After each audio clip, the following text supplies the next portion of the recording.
আব্দুল্লাহ ইবনে আমর ইবনে আস রাদিয়াল্লাহু তাআলা আনহু সূত্রে বর্ণিত, নবী করিম সাল্লাল্লাহু আলাইহি সাল্লাম বলেন, আল্লাহর কোন বান্দা বান্দি যখন তাওয়াফ করতে থাকেন, প্রতিটি পা যখন রাখেন, প্রতিটি কদম যখন সে বাড়াতে থাকেন, নবী আলাইহিস সালাতু ওয়াস সালাম বলেন, প্রত্যেকটি কদমের বিনিময়ে আল্লাহ তাআলা তাকে ৭০,০০০ নেকি দান করেন।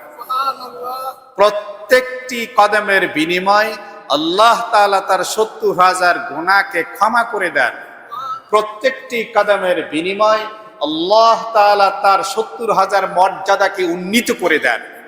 প্রত্যেকটি কদমের বিনিময়ে আল্লাহ সুবহানাহু ওয়া তাআলা এত বড় মর্যাদা তো দিচ্ছেন, পাশাপাশি আল্লাহ তাআলা তাকে হাসরের ময়দানে তার পরিবারের মধ্য থেকে ৭০ জনকে সুপারিশ করার ক্ষমতাও দান করেন।